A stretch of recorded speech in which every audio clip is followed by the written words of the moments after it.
প্রিয় দেশবাসী, আমি আমির হামজা কুষ্টিয়া 2023 সালের দিকে চট্টগ্রামের ওই লাইনে কোন জায়গায় এক তাফসির মাহফিলে নামের সৌন্দর্য বোঝাতে গিয়ে শহীদ জিয়াউর রহমানের ছোট ছেলে আরাফাত রহমান কোকো, ওনার নামে যে কোকো শব্দটা আছে, এই শব্দটাকে বিকৃত করলে বা মুরব্বী মানুষ যারা দাঁত নেই যাদের, এই সমস্ত মানুষ যদি এরকম নাম ধরে ডাকাডাকি করে, অনেকের নাম আমি কয়হস্য কু কু এরকম ডাকতে শুনেছি। এই সেই উদাহরণটা টানতে গিয়ে অনাকাঙ্ক্ষিত ভাবে আসলে চলে আসে 1-1.5 ঘন্টা 2 ঘন্টার ভেতরে কথা বললে। তো ওই সময় তার পরের দিন আমি এটা সংশোধন করে নিয়েছি, ভুল স্বীকার করে। কারণ ভুল হলে মানুষ স্বীকার করবে, এর ভেতরে কোনো লজ্জা নেই, অপমান নেই, এটা মানুষের ছোট হওয়া নেই। এটা আমি ভুল হলে স্বীকার করি, মানুষ তো ভুলের ঊর্ধ্বে নয়।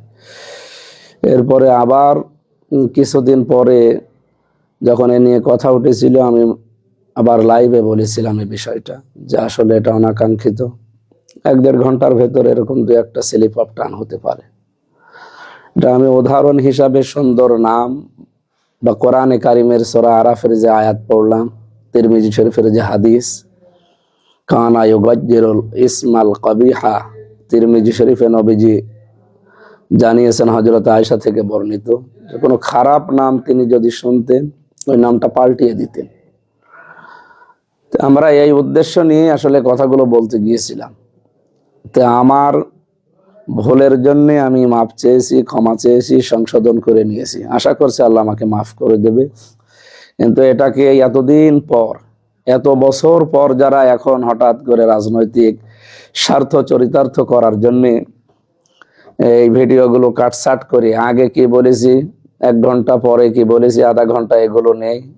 এই 8 মিনিট 8 সেকেন্ড 10 সেকেন্ড 15 সেকেন্ড সামনে নিয়ে এসে যারা জাতির সামনে আমার কে চরিতার্থ করার চেষ্টায় আছে, তাদেরও তো কত ভুল হয় তাদের রাজনৈতিক নেতাদের নিয়ে কথা বলতে গেলে। এই তো কয়েকদিন আগে তাদের একজন মরহুম বা মরহুমা মানুষকে নিয়ে কথা বলতে গিয়ে তারা এমন একটা শব্দ চয়ন করেছে যেগুলো তাদের দলের লোক হাসাহাসি করছে। আমরা চাই আল্লাহ রাব্বুল আলামিন শহীদ জিয়াউর রহমানের সন্তানকে কবরে মাফ করে দিক। আমি ব্যক্তিগতভাবে শহীদ জিয়াউর রহমানকে, ওনার আদর্শ মানি না, কিন্তু ভালোবাসি তাকে। জনাব তারেক রহমান এবং আরাফাত রহমান, এই মানুষগুলোকে আমি এমনি ব্যক্তিগতভাবে ভালোবাসি। যেহেতু পৃথিবীতে মানুষ হিসাবে আমরা তাদেরকে ভালোবাসি, সেই হিসাবে আমি ওই বক্তব্যের কারণে ভুল স্বীকার করে সংশোধন হয়ে গেছি।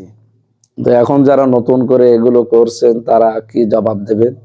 বা মানুষ কিন্তু এখন সচেতন, মানুষ বুঝে ফেলেছে আপনারা এগুলো হিংসার বশবর্তী হয়ে বা রাজনৈতিক প্রতিহিংসার কারণে এগুলো করছেন। এগুলো করে আমার মনে হয় আপনাদের লাভ হবে না, আরো ক্ষতি হবে। আপনারা আশা করছি থামবেন এবং সকলে মিলে আমার জন্য দোয়া করবেন। আমিন। বারাকাল্লাহু লানা ওয়া লাকুম ফিল কোরআনিল আযীম। আসসালামু আলাইকুম।